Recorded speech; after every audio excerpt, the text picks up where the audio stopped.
Giving up is the birth of regret.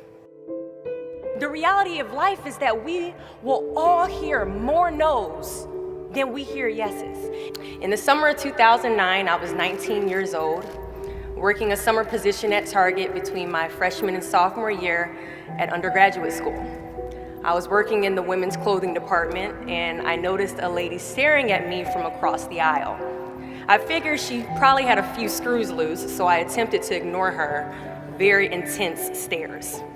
She eventually manages to make her way a little bit closer and closer to me where I was working until she eventually walks up to me and says hello.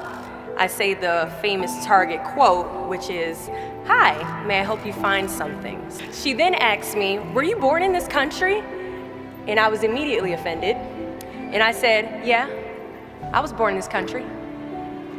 And then she says, "Do you have any kids?" I said, "No, I don't have any kids." She then asked me if I was married, and then I said, "No, ma'am, I am not married."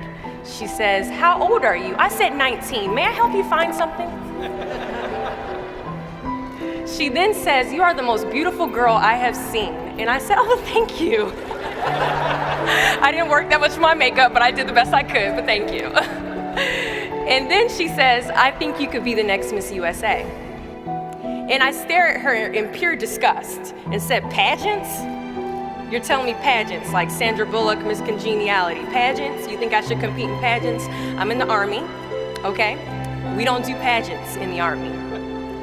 She then asked me to meet her at Starbucks the very next day before my next shift at Target. And she just wanted to do a little bit of explaining when it comes to what pageants is. And apparently I was a pretty open-minded 19-year-old because I actually agreed to meet her the very next day. The next day she brought this foot-tall stack of pageant books and proceeds to convince me to enter into a state pageant 3 months later. For those who do not know, when it comes to Miss USA, you have to win your state first, okay? So 3 months later, I compete in my first pageant, and I lose. I go back the second year, compete in the state pageant, I lose. Go back the third year, compete in the state pageant, and lose. Go back the fourth year, compete in the same pageant, and lose. I go back the fifth year, y'all.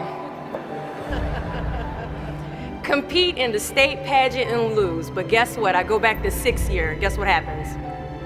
I lose. I called her on the phone and said, "You told me I could be the next Miss USA." And she says, "Deshauna, keep working, don't quit, keep going back." And in June of 2015, she passes away from leukemia. 6 months later, in December 2015, I win Miss District of Columbia, USA.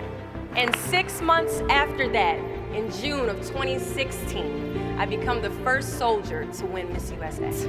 Giving up is something I did a lot of growing up, and I don't think I really challenged myself to stick anything through until I joined the track team in middle school.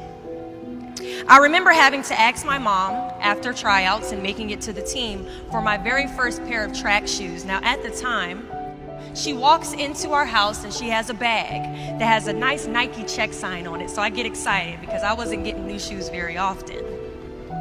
I go to take the shoe box out the bag and I notice that it says a size 9 on it. Mind you, in the 7th grade I was a size 5. I open the box and I slide my feet into the shoe and I look at my mother and I said, "These shoes are too big." She says, "I know, I did that on purpose." I was like, "Why would you buy shoes that are too big on purpose, Mom?" And she says, "Because I know that you're going to grow into them." Coach has us line up on the starting line, and he wants us to run a lap around the track. As we go to take off, I immediately fall to the ground, twist my ankle, because the shoes are entirely too big. See, I couldn't run at the speed that I wanted to because I didn't fit the shoes I was wearing at the time. Now, many of us have goals we're trying to achieve, but the person we are right now, is not the person that we need to be when we cross the finish line to our dreams. So we must walk and pace ourselves on this journey to our goals, because we haven't grown enough in ourselves to fit the shoes that we need to achieve our aspirations. At times, our purpose drops in our laps as if the heavens threw it by accident. I ask only one thing of you all today after you leave this building. Do not fear failure, but please be terrified of regret.